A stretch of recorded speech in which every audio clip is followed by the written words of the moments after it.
segar di pagi hari. Segala sentosa.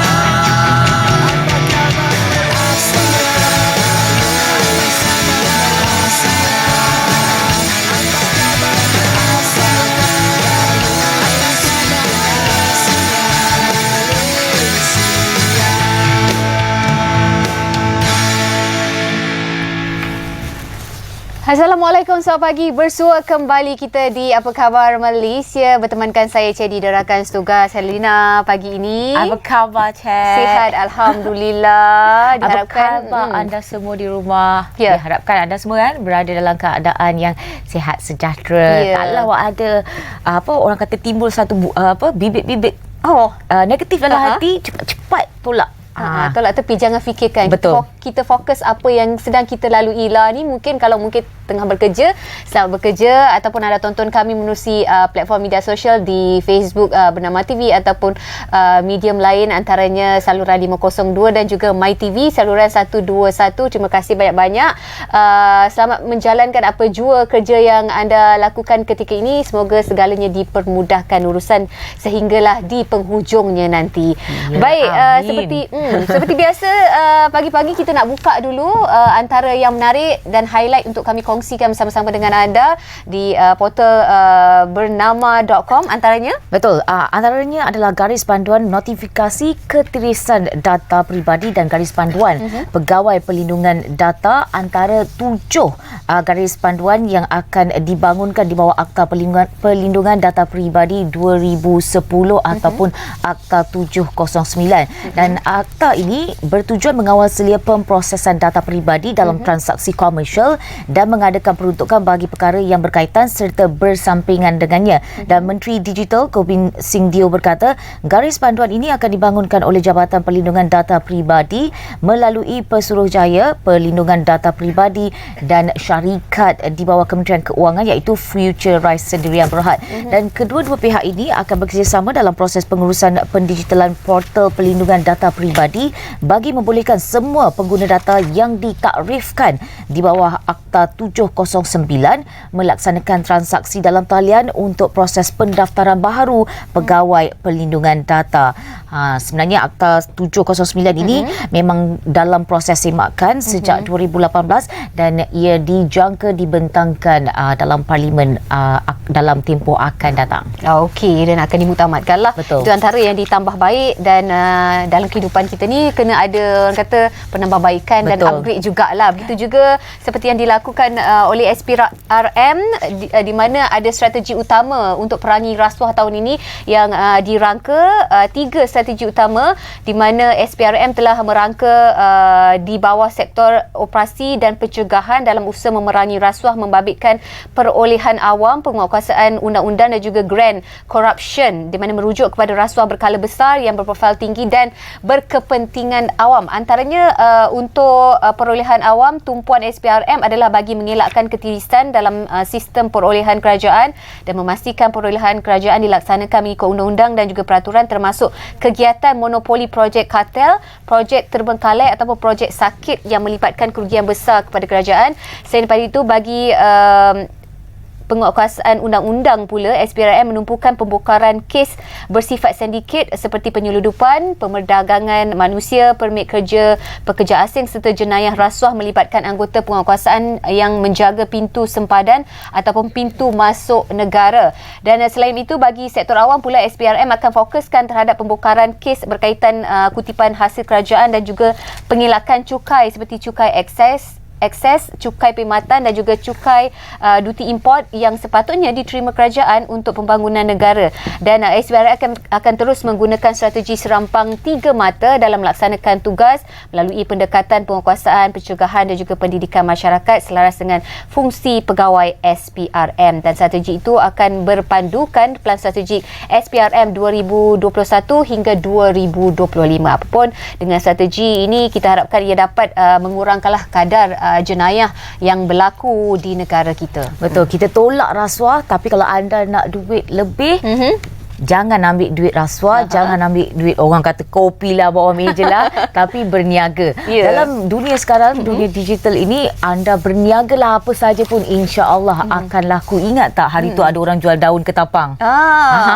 Pun boleh menjana pendapatan. Betul. Dan tapi ini kami nak kongsikan kepada anda di mana seorang pemuda berjaya meraih keuntungan pendapatan sampingan dia bernilai RM150 sehari hanya dengan menjual cengkerik yang dijadikan umpan memancing dan makanan burung. Dalam tempoh seminggu itu 3,000 cengkerik mampu dijual dengan harga seekor dalam RM1 ke RM15 lah, yang besar-besar tu, untuk dijadikan umpan memancing ikan darat. Dan kebanyakan pelanggan adalah di kalangan penduduk kampung yang memancing di sawah, parit dan sungai-sungai.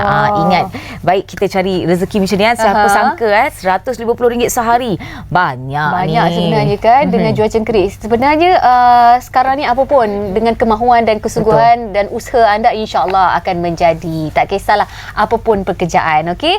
Baiklah, banyak lagi antara berita-berita penting yang akan kami kongsikan bersama-sama dengan anda, tapi kita akan ke bilik berita sekejap lagi dengarkan berita utama. Tapi sebelum itu kita nak tengok ramalan cuaca. Jom sama-sama kita saksikan.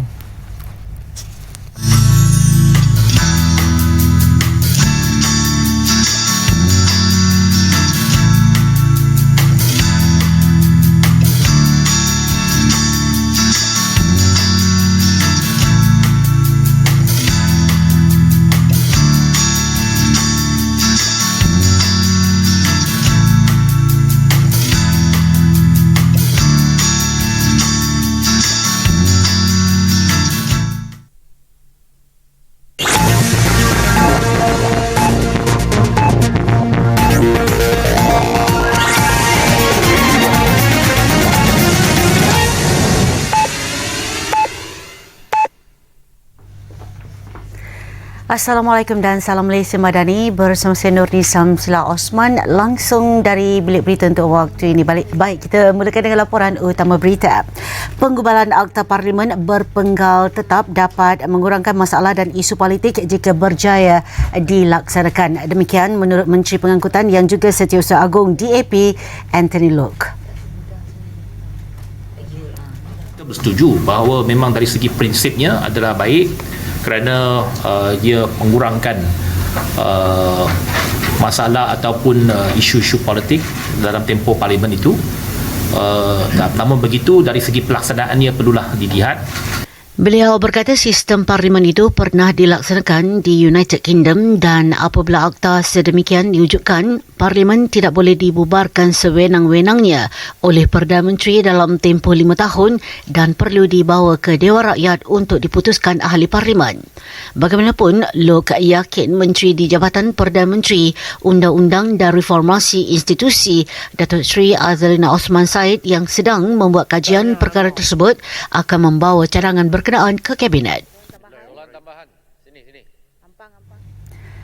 Kerajaan membenarkan pekerja asing untuk menukar sektor pekerjaan bagi menampung keperluan tenaga kerja terutama sektor perladangan dan pertanian. Menteri Dalam Negeri Datuk Seri Saifuddin Nasution Ismail berkata kaedah pertukaran majikan merentasi sektor itu dibenarkan dan proses serta prosedur sewajarnya perlu dipatuhi. Antara kaedah yang kita kena pakai adalah kita melaksanakan izin pertukaran majikan yang bila dibawa oleh satu sektor itu telah pun terpenuh, maka kita ops kepada option pertukaran majikan dibenarkan. Itu adalah antara syor yang diangkat di jawatankuasa ini. Beliau juga telah mengadakan pertemuan dengan Menteri Perdagangan dan Komoditi Datuk Seri Johari Abdul Ghani pada Selasa bagi mendapatkan gambaran tepat berhubung isu kekurangan pekerja di sektor perladangan. Dalam industri perladangan, kita bincang bahawa 30% daripada workers adalah harvester. Dan harvest petik buah sawit ni mesti dibuat setiap 2 minggu. Jadi dua sektor ini, sektor perladangan ini, daripada dua sektor ini menyumbang kepada keperluan yang mendesak kepada pekerja. Tapi ketika kita mencatatkan 2 juta, 3 sektor lain terpenuh, tapi perladangan top sekali yang masih ada defisit yang besar.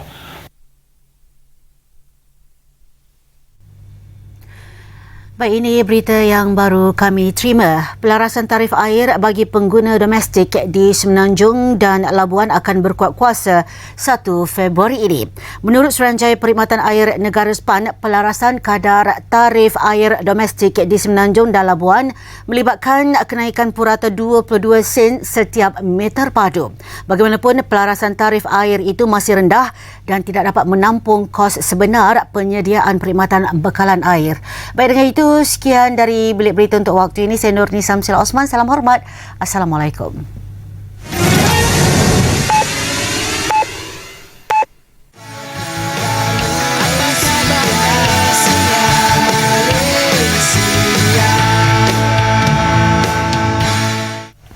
Okey, kembali bersama kami dalam Apa Khabar Malaysia. Dan saya pasti kehidupan seharian kita sebenarnya tak boleh lagi dalam waktu ini meninggalkan plastik dalam kehidupan kita. Mesti ada satu penggunaan plastik, at least lah, sekurang-kurangnya satu penggunaan plastik dalam kehidupan kita seharian.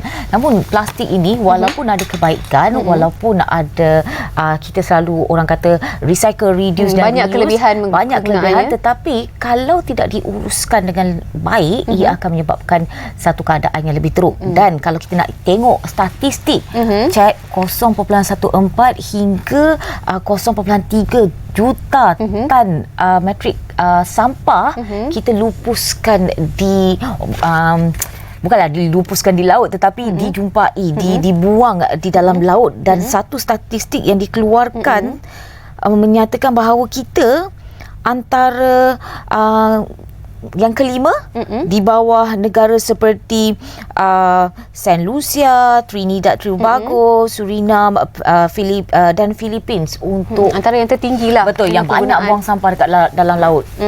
Okey, untuk itu hari ini kita akan bercakap dan fokus tentang plastik, keperluan ataupun ancaman. Macam Halina katakan tadi, plastik bila kita dah guna, kita pakai sekali, kita buang. Pengurusan dan juga pelupusan itu yang lebih penting bagi melestarikan alam sekitar dan kehidupan manusia itu sendiri, juga kehidupan lain. Baik, untuk bercakap tentang itu, tentunya pagi ini kita berkesempatan bersama dengan tetamu Profesor Madya Dr. Siti Hafsyah Idris selaku Timbalan Dekan Pendidikan dan juga Jaringan Industri Fakulti Undang-Undang Universiti Teknologi Mara UiTM. Terima kasih Prof atas kesudian pagi ini meluangkan masa penting sebenarnya untuk masyarakat tahu tentang setiap hari kita dan plastik tidak dapat dipisahkan.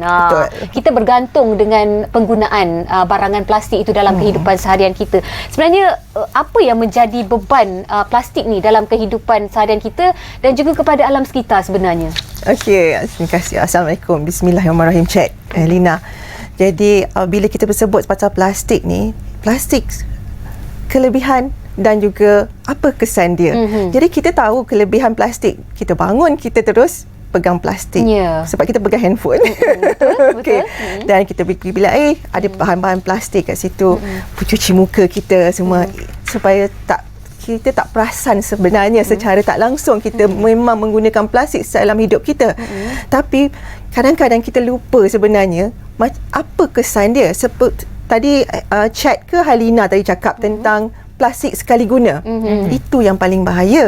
Sebab yang plastik sekali guna ni dia hanya diproduce, maknanya dihasilkan memang untuk sekali guna. Bila sekali guna, kita tak boleh nak dikitarkan semula. Macam tadi cakap tentang kitar semula kan. Memang dia tak boleh nak kitar semula. Bila tak boleh nak kitar semula, jadi kita sekali guna macam bekas minuman, kan straw kita, semua tu sekali guna. Bila dia sekali guna dan plastik ni, berapa lama dia nak lupus? Beratus tahun. Beratus tahun kan. Bila beratus tahun, bayangkan dia duduk kat atas landfill ataupun kita letak je, dia tak boleh terurai sendiri. Bila tak boleh terurai, tapi dia akan jadi, dia berkecai. Yang plastik single use ni kan, dia berkecai. Bila berkecai tadi Helena bagi statistik yang masuk kat laut tu, akhirnya berakhir di lautan. Bahayanya. Tapi sebelum dia masuk laut, bila dia dekat atas tanah ni, kita dah bahaya kat manusia sebab toksik. Lepas tu kepada alam sekitar, kita tak tahu. Tengok tak kalau kita nampak anjing-anjing liar, kucing semua tu, kesian kan dia orang makan plastik tu.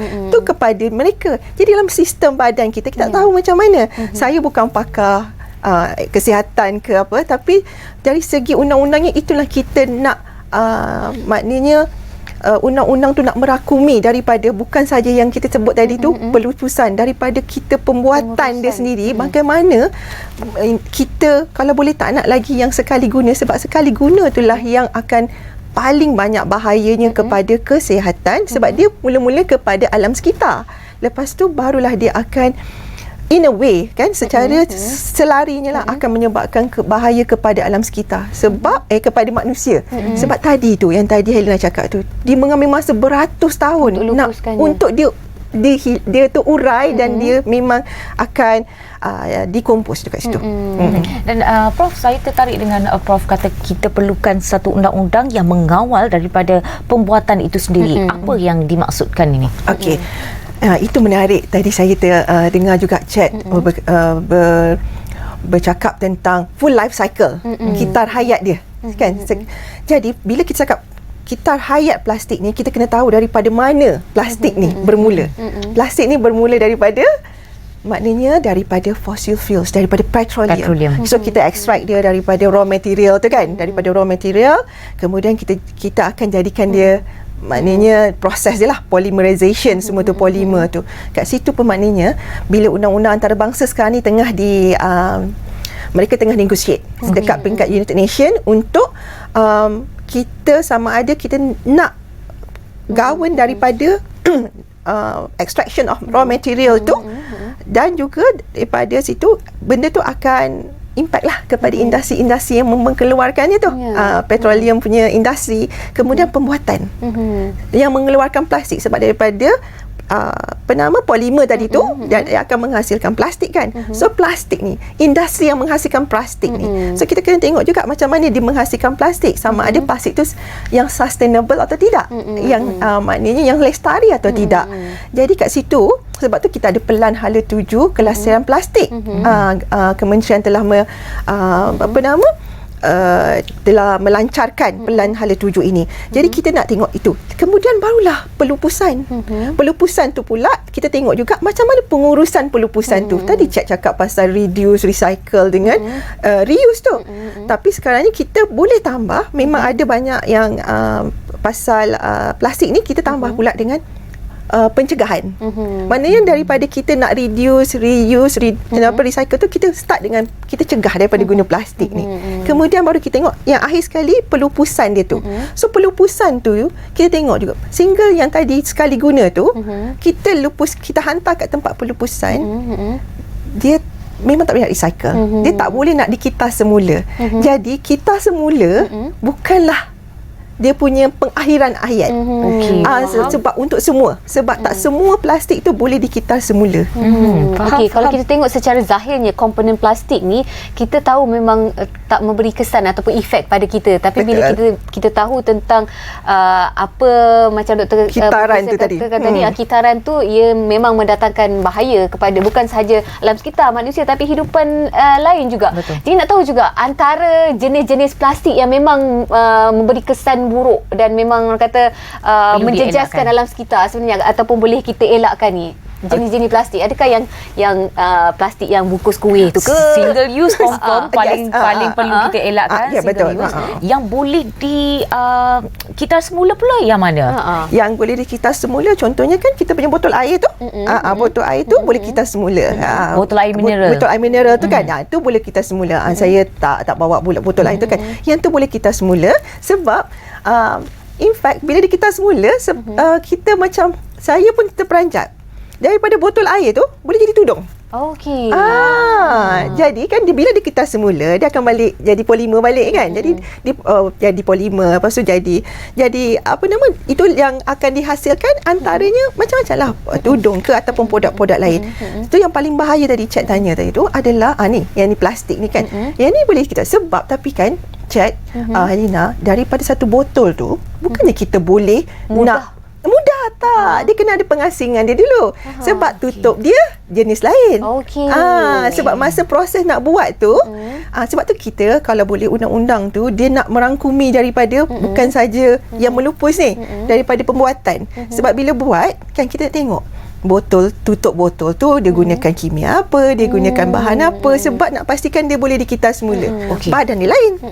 Untuk bagi pemahaman, sebenarnya plastik yang kalau boleh kita elakkan yang sekali guna saja, maknanya plastik bungkus kuih. Yes, Sarung tangan yang plastik yang kita pergi ke supermarket tu. Sebab tu kan kita pergi supermarket, dia tanya nak plastik tak? Kalau nak plastik 20 sen. Sebab itulah kita suruh kena bawa kita punya recycle bag kan. Sebab plastik tu kenapa dia buat kempen tu? tapi kan Prof, diorang patut buat kempen untuk plastik yang kita ambil bawang, kentang, itu pun single use juga kan. Dan setengah kedai dia tak benarkan pun saya bawa saya punya jute bag untuk masukkan bawang, kerana mungkin dia takut kita tipu masukkan balik kan.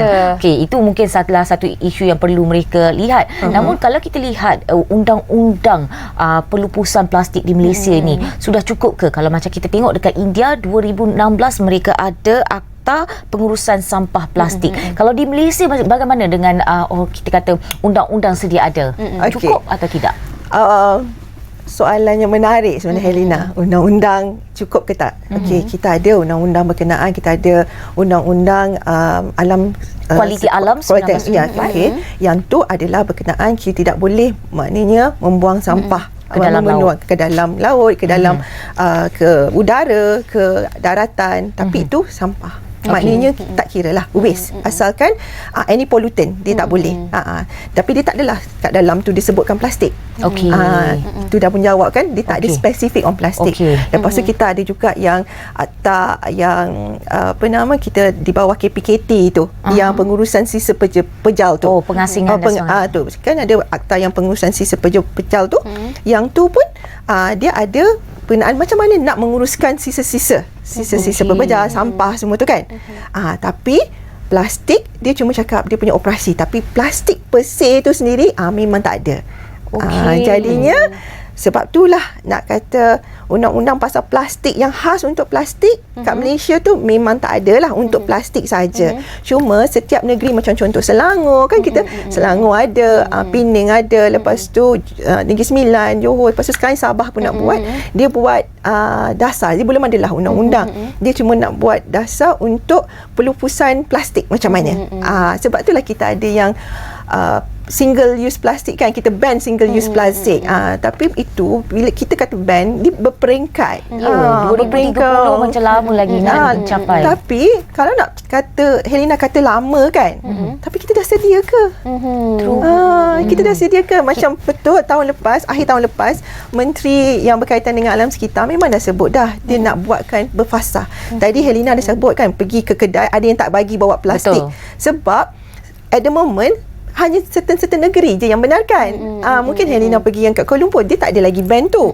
Tak ada lagi yang kata kena pakai recycle bag.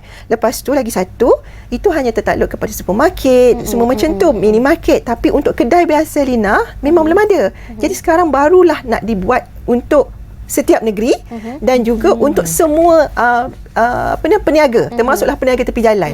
Cuma tadi Helena kata 2030 macam lama lagi. Kita sendiri pengguna faham ke tidak apa benda penggunaan plastik sekali dan juga kita faham tak dia punya apa kesan dia kepada diri kita, kepada alam sekitar dan juga kesan dia kepada peniaga tadi tu. Tapi kan Prof, saya terfikir kenapa tak halang je penjualan single plastic use ni ataupun plastik sekali guna. Nak menghalang, sebab itu yang sekarang reduce, recycle, refrain from using. Sebab itulah kita patah balik kepada pelan hala 7 tu. Dia kena buat berperingkat. Berperingkat satu. Bila kita terus kata berhalang, macam sekarang ni bila Menteri akhir tahun lepas pun kata kita nak buat kepada semua negeri dan kita nak buat kepada semua peniaga kan. Jadi kita rasa peniaga tu pun rasa macam apa alternatifnya?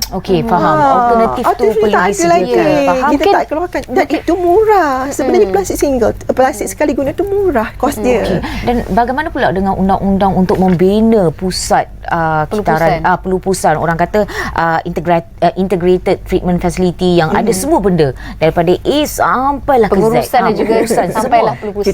Kita ada satu dia punya nama dia kita kat dalam undang-undang memanglah dekat dalam satu yang tadi saya katakan undang-undang di bawah KPKT tu, yang di bawah Akta Sisa Pejal tu, dia memanglah ada tentang pengurusan sisa pejal ni, tapi kita belum sampai nak merangkumi semua, Helena. Okey, itu peringkat global dan peringkat nasional. besaran. Tapi untuk peringkat secara individu ni, bagaimana nak memberi pemahaman kepada kita, bagaimana nak mengendalikan ataupun nak menguruskan untuk sampah itu betul-betul dilupuskan, buat secara sendiri, mungkin dari rumah itu maksudnya sendiri. plastik lah. Plastik. Okey.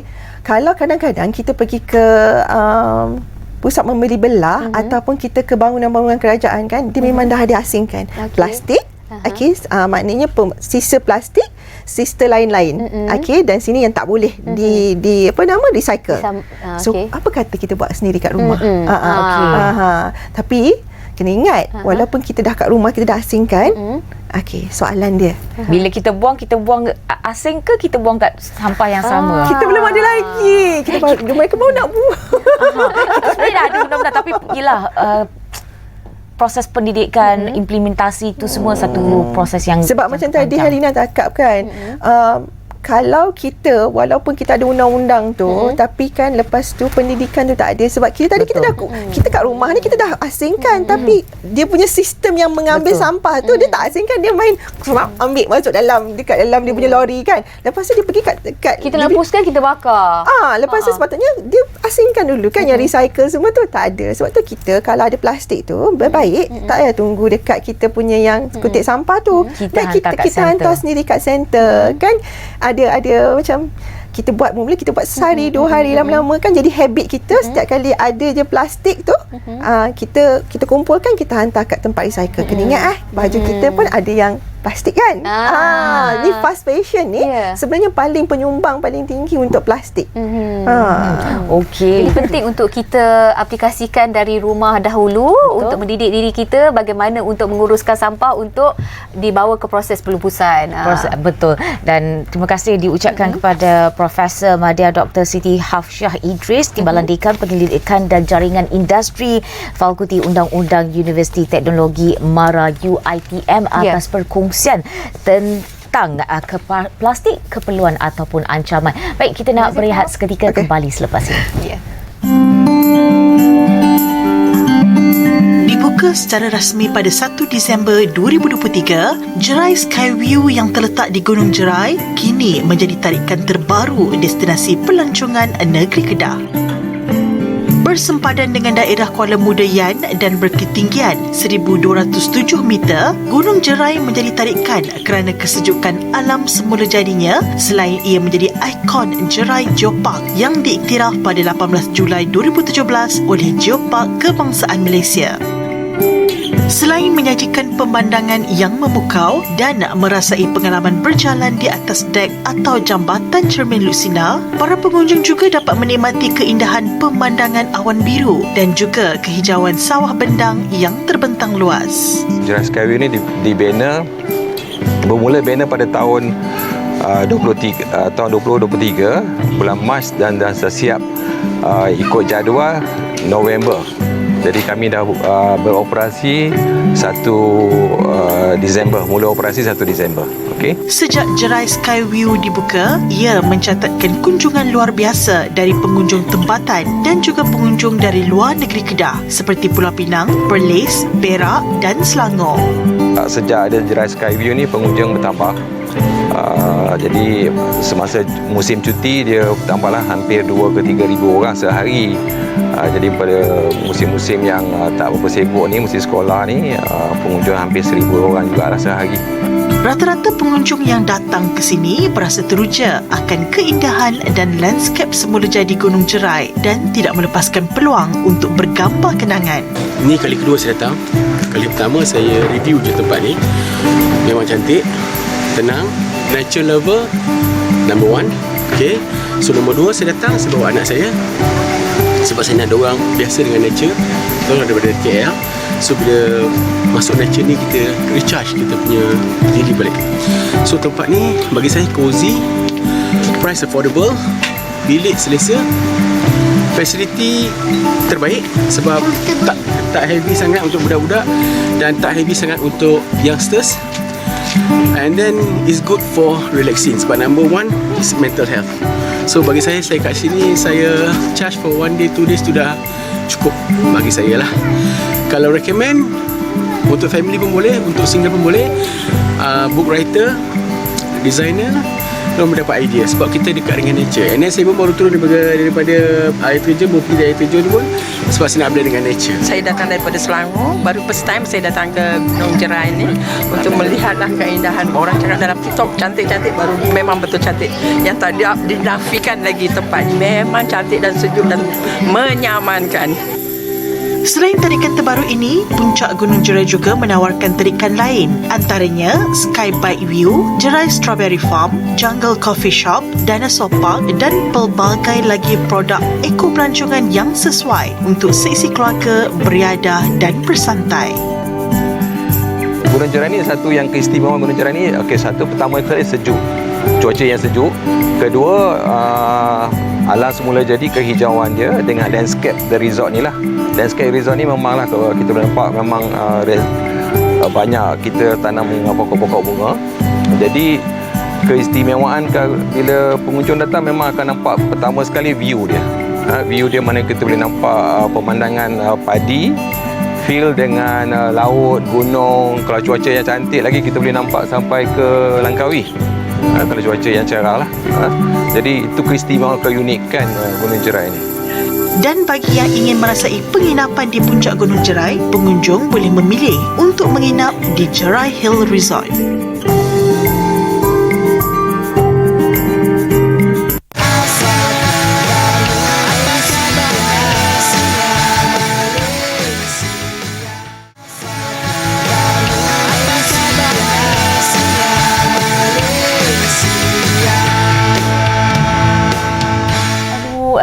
Bersua kembali di Apa Khabar Malaysia. Baik, satu topik yang akan kita bincangkan kali ini tentunya topik yang cukup dekat dengan masyarakat kita. Kalau anda mungkin ada ataupun pernah mengalami pedih ulu hati ataupun sakit perut ni, ketidakhadaman, sakit perut ni disebabkan mungkin ada angin yang menggila dalam badan ataupun kadang-kadang kan kita makan kan makanan tu tak sampai, dia tersekat dekat tekak, mungkin mengalami gastrik ataupun GERD. Tapi apa itu gastrik, apa itu GERD? Jom sama-sama kita bersama dengan tetamu kita di studio hari ini, iaitu Dr. Nur Dalila binti Muhammad Azlan, Dr. Residen Klinik Syifa 24 jam untuk membincangkan tentang gastrik dengan GERD. Terima kasih doktor kerana sudi bersama dengan kami.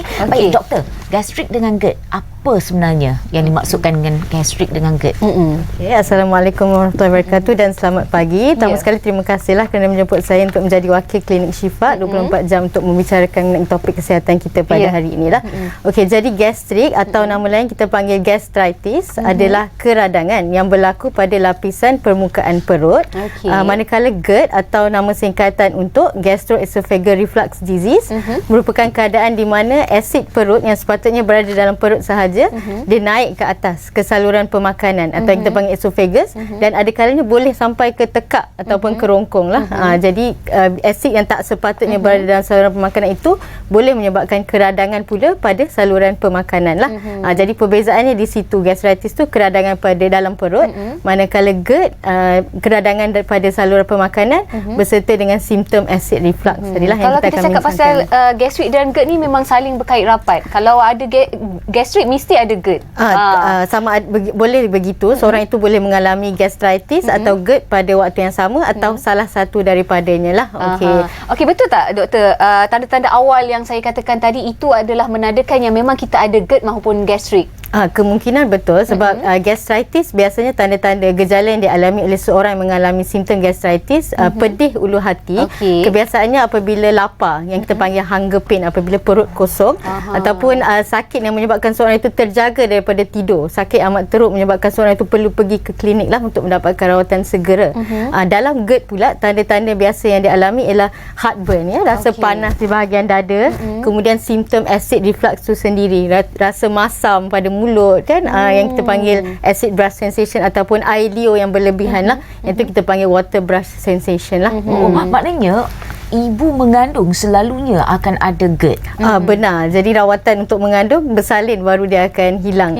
Salah satu disebabkan tekanan daripada janin tu sendirilah, tekanan yang menekan perut menyebabkan asid tu senang naik ke saluran pemakanan juga hingga ke tekak lah. Ataupun apabila mengandung ada perubahan hormon yang menyebabkan otot senang relax. Dan kalau orang biasa macam mana pula asid yang tu boleh boleh naik berlaku ke esophagus tu? Okey, biasanya disebabkan kelonggaran pada injap di bahagian saluran pemakanan secara semula janin kita ada otot yang bertindak sebagai injap yang akan mencerut apabila ada makanan masuk untuk mengelakkan asid itu naik. Tetapi jika kelonggaran berlaku contohnya dari segi obesity, orang yang berat badan berlebihan, ada tekanan perut, tekanan kepada perut yang menyebabkan asid tu senang naik lah. Ataupun secara anatominya orang yang mengalami hiatus hernia, maksudnya perut tu berada atas daripada bahagian saluran diaphragm, sepatutnya berada di bawah, tapi secara anatomi semula jadinya diciptakan begitu. Jadi bila ada hernia tersebut, asid senang berkumpul dan senang naik ke atas lah. Doktor, kawan saya kan dia ada mengadu lah hari tu. Dia kata bila dia tidur, ke sini batuk-batuk. Ke sini batuk-batuk. Itu dia kata adalah GERD. Betul ke doktor? Boleh, betul. Sebab GERD tu antara simptomnya dia lebih teruk apabila kita baring ataupun macam tunduk ke hadapan sebab asid tu akan naik ke atas lah. So antara simptom kalau orang tu sentiasa batuk berpanjangan, setelah kita periksa, kita pastikan tiada masalah pada jantung, masalah paru-paru, jadi kemungkinan besar dia mengalami GERD kerana asid tu naik ke atas.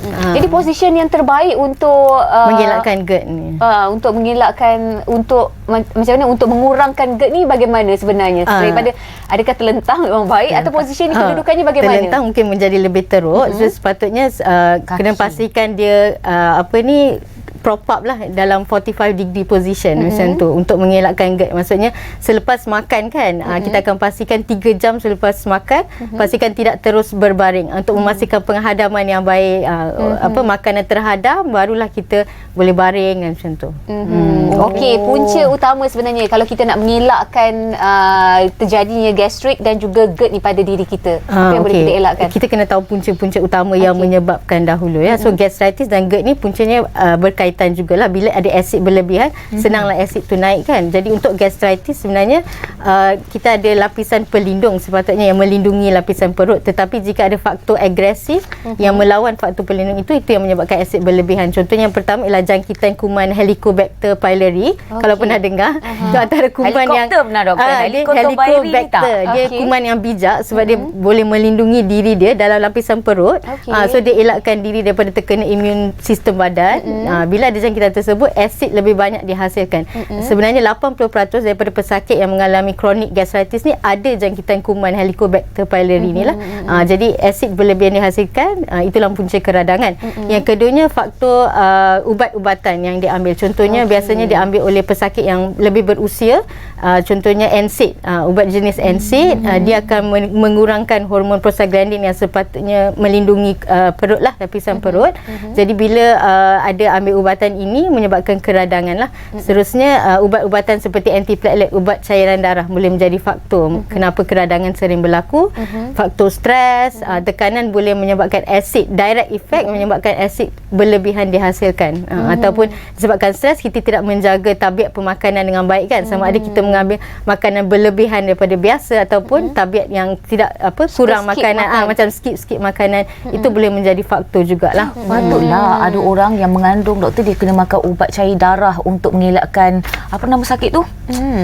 Tekanan tinggi dalam itu berbeza, itu benda berbeza lah sebenarnya. Itu pun menyebabkan sakit perut juga, doktor. Adakah ubat-ubat macam tu, ubat Panadol, ubat tahan sakit sama? Tak semua ubat tahan sakit yang menyebabkan. Dia biasanya ubat sakit yang diambil pada tempoh berpanjangan. Biasanya orang yang ambil untuk sakit lutut kan, misalnya kita kena lihat ibu bapa yang berusia kan biasanya ambil. So jenis-jenis NSAID ni yang biasanya menjadi faktor yang keradangan dia lah sering berlaku. Maknanya sebelum terjadinya ataupun berlakunya gastrik ataupun GERD, kita kena ubah tabiat pemakanan. Jangan sikit makan dan jangan terlalu banyak ambil makanan yang banyak. Makanan dengan secara berlebihan. Tak ada kaitan dengan makan asam, makan jeruk. Ada.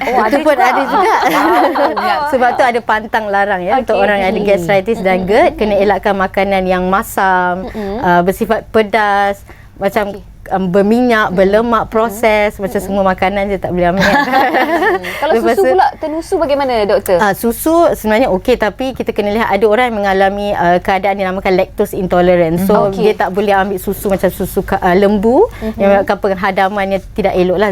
Bila penghadaman yang tidak baik menghasilkan gas-gas yang berlebihan kan. So gas dan asid tu lebih mudah naik lah. Itu yang dia ada Doktor, segi. kalau di peringkat masih awal, apa rawatan awal yang boleh kita lakukan untuk GERD dan juga gastritis? Penting untuk siapa yang macam mengalami sakit perut, terutamanya yang kali pertama kan, datang berjumpa doktor dulu untuk mengesahkan adakah sakit perut tu disebabkan oleh gastritis atau GERD lah. Jadi rawatan pertama yang biasa kita berikan ialah yang pertama antacid. Itu ubat, jenis ubat kapur kan, pernah tengok kan, yang terdiri daripada magnesium trisilicate. Fungsinya untuk menetralkan asid berlebihan tersebut lah. Kedua, jika tak jalan, kita akan berikan kita panggil proton pump inhibitor atau perencat pump protein untuk mengurangkan penghasilan asid tersebut, memberi masa untuk lapisan perut tu untuk sembuh lah daripada iritasi atau keradangan lah.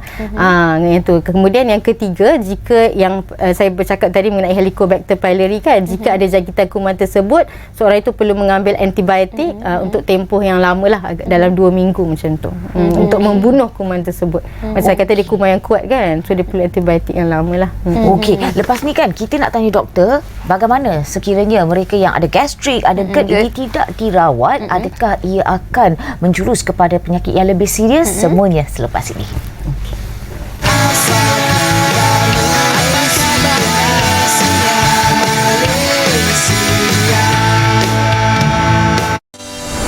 Menerusi Kementerian Perdagangan Dalam Negeri dan Kos Sara Hidup, inisiatif Payung Rahmah telah diperkenalkan. Terdapat 4 inisiatif utama, antaranya program Jualan Rahmah,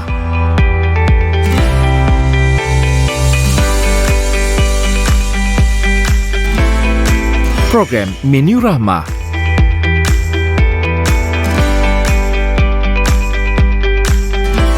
program Bakul Rahmah,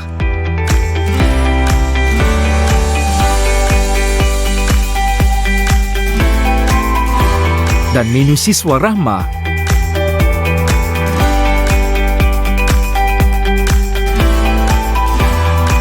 Kerajaan Madani sangat komited dalam membantu golongan kurang berkemampuan mendapatkan barang keperluan harian serta mendepani isu kos sara hidup.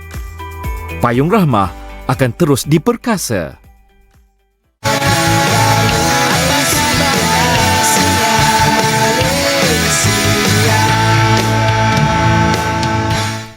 Bersua kembali di Apa Khabar Malaysia, satu perkongsian yang cukup berguna untuk anda, khususnya yang mungkin sedang mengalami gastrik maupun GERD ataupun persediaan untuk kita ya. Bulan Ramadan. Betul. Bulan Ramadan mungkin antara kita bakal rasa sakit perut dan sebagainya kan. Ini antara orang kata pengisian untuk kita bersedia awal. Baik, sebelum kita berpisah tadi doktor, kita nak tanya, kita dah tanya sebenarnya apa jadi sekiranya gastrik dan juga GERD ini tidak dirawat. Jadi kita bercakap mengenai komplikasi untuk gastritis sendiri boleh membawa kepada gastric ulcer. Yang hakisan di dalam lapisan perut. Ulcer tu ada tahap-tahapnya lah. Tahap yang teruk boleh membawa kepada pendarahan berterusan yang menyebabkan seseorang itu kehilangan darah yang banyak pada waktu tersebut, boleh menyebabkan kematian. Seterusnya ulcer tadi boleh menyebabkan kebocoran pada perut lah, yang menyebabkan semua asid gastric juice keluar ke dalam lapisan perut, kita panggil peritoneum, yang menyebabkan jangkitan kuman ke dalam badan, boleh menyebabkan kematian jugalah. Doktor, tiba-tiba saya terfikir yang tadi doktor kata kehilangan darah tu, dia keluar daripada mana? Mulut lah, muntah. Dia akan datang dengan muntah darah berterusan. Disebabkan kebocoran dalam disebabkan perut. Pendarahan daripada ulcer tu. Kalau kita akan nampak, kalau dalam skop lah, untuk determine, memang untuk memastikan seorang itu ada ulcer, biasanya dilakukan skop kan, masukkan kamera, di situ kita akan nampak pendarahan berterusan daripada ulcer tersebut. Okey, bagi GERD pula macam mana doktor boleh gambarkan bagaimana ia berlaku sebenarnya? GERD tadi kita katakan acid reflux yang daripada perut tadi yang tak sepatutnya berada dekat saluran makanan, dia naik ke atas. Disebabkan kelonggaran pada injap yang memisahkan antara saluran pemakanan dengan perut kan. Macam mana nak rawat rawat GERD, Doktor? Macam mana nak rawat GERD? Sama saja rawatannya dengan gastritis tadi. Kita gunakan untuk kurangkan asid. Dan kita ada juga ubat untuk improve penghadaman lah, supaya makanan senang turun dan asid juga turun macam tu. Cara kita kunyah makanan tu pun memberi efek. Betul. Tabiat pemakanan sangat penting lah sebenarnya. Okey, doktor, ada yang bertanya bahawa kalau kita ada gastrik yang menyebabkan ulcer, adakah ia mungkin akan menjadi penyebab kepada kanser? Tidak, perut. Dia tidak berkaitan. Ulcer tu tidak berkaitan dengan kanser perut lah. Biasanya kanser perut ni disebabkan ada sejarah keluarga mereka yang mempunyai kanser perut, ataupun disebabkan serta-serta pemakanan yang processed food yang berterusan boleh menyebabkan kanser lah. Okey, ada tak rawatan, orang kata rawatan akhir, ataupun yelah kita memahami mereka yang dah mengalami gastrik dan juga GERD yang berlarutan panjang dalam masa jangka yang panjang ni, rawatan yang terakhir yang boleh menghilangkan secara total gastrik dan GERD ni ada tak, doktor? Dia pada peringkat awal kita akan berikan rawatan ubat-ubatan tersebut, dan kita lifestyle modification lah, kiranya daripada segi tabiat pemakanan kita mungkin ubah. Nanti kita kena ubah lah. Tak adalah kalau saya ada gastrik sampai bila pun saya ada gastrik, taklah. Kita kena kawal daripada segi tersebut lah. Tapi macam saya kata, kalau ada jangkitan kuman kena start antibiotik.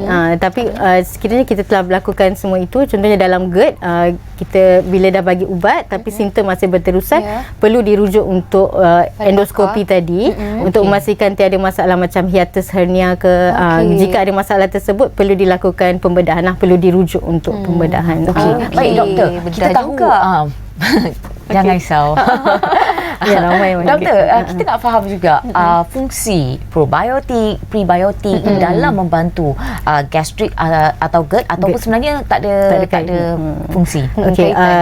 Sebenarnya dia adalah probiotik dan prebiotik ni adalah sejenis suplemen ya, itu makanan tambahan. Pertama kita kena faham dululah apa itu probiotik ya. So probiotik tu adalah sejenis mikroorganism hidup yang boleh diambil, ada banyak bentuk kan sekarang, daripada liquid ke tablet, powder, yang jika diambil pada kadar yang sepatutnya boleh memberi manfaat kesihatan yang baik. So prebiotik adalah makanan kepada probiotik tadi. Macam kita dengar bakteria baiklah. So probiotik ni sebenarnya boleh didapati daripada makanan juga. Contohnya makanan seperti yogurt kan, kita dengar bakteria baik, susu culture, fermented produk macam kimchi ke, cheese juga adalah. Biasanya dalam badan kita dia dah ada keseimbangan semua bakteria baik, bakteria jahat, bakteria yang kurang baik itulah, fungus, kulat dan sebagainya. So penting untuk keseimbangan bakteria, mikroorganism tersebut untuk kesihatan penghadaman dan imuniti badan lah. Jadi sekiranya ada ketidakseimbangan atau kita panggil dysbiosis, di situlah probiotik mungkin diperlukan oleh seseorang yang mengalami ketidakseimbangan itulah, masalah penghadaman. Jadi ia boleh membantu. Ada banyak sebenarnya kajian yang mengatakan probiotik dan prebiotik patutnya diambil sekali lah, boleh membantu dalam masalah penghadaman, masalah GERD ini. Tetapi apa-apa suplemen pun saya sarankan untuk dapatkan nasihat daripada doktor yang merawat lah, sebab mereka lebih kenal pasti apa masalah kesihatan yang anda hadapi lah. Dan bercakap tentang itu doktor, probiotik, prebiotik ni bukan semua orang lah boleh ambil. Dia perlu nasihat. Ada indikasi penyakit yang boleh diberikan probiotik. Contohnya simptom acute gastroenteritis, maksudnya orang tu ada keracunan makanan. Probiotik kadang-kadang digunakan untuk merawat simptom tersebut. Mungkin boleh digunakan pada tempoh masa sebentar sahaja, dalam 2 minggu ke 1 bulan, untuk mengurangkan simptom. Okey, yang terakhir ni kita minta tips daripada doktor lah kan. Rugi kalau tak minta tips kan. Khususnya anda yang mungkin sedang mengalami gastrik dan juga GERD ketika ini, tips penjagaan bagaimana orang kata nak mengurangkan ataupun nak mengatasi masalah yang mereka hadapi sekarang ini. Jadi yang penting ialah perut lah. Kita tahu semua faktor kesihatan, penyakit berpunca daripada perut. Jadi tabiat dan cara pemakanan itu amat penting. So yang pertama macam kita kata daripada awal, jaga berat badan ya, BMI yang seimbang boleh mengurangkan GERD. Macam kita tahu Malaysia antara nombor 1 ya obesiti di Asia. Jadi itu adalah punca-punca GERD lah. Jadi cara kita makan macam saya cakap tadi, makan dengan perlahan, jangan makan dengan banyak pada waktu yang tertentu. Kemudian ada jadual makanan yang teratur ya. Macam kita cakap tadi, berpuasa kan, berpuasa sebenarnya bukan faktor utama, yang menyebabkan gastrik ataupun GERD lah. Sebenarnya tabiat pemakanan bila kita bersahur atau berbuka yang tidak baik tu yang menyebabkan keradangan berlakunya simptom-simptom tersebut lah. Kemudian of course kena berhenti merokok. Merokok juga antara punca utama yang menyebabkan kerosakan pada dinding-dinding perut lah.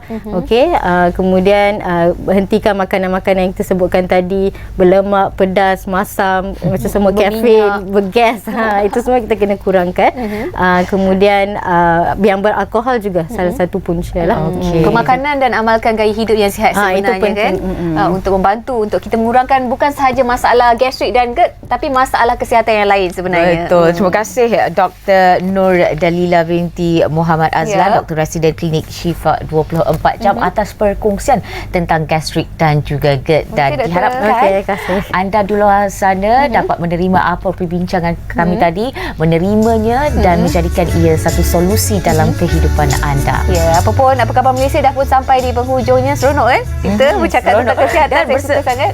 Betul, dan bersempena dengan Piala Asia 2023 ini, pastikan anda setia bersama kami dalam Haya Asia jam 5.30 petang untuk dapatkan update terkini tentang Piala Asia bola sepak. Baik, insyaAllah sampai kita jumpa di lain kesempatan. Jaga diri, jaga makan, jaga pakai, jaga kesihatan anda. Assalamualaikum. Bye-bye.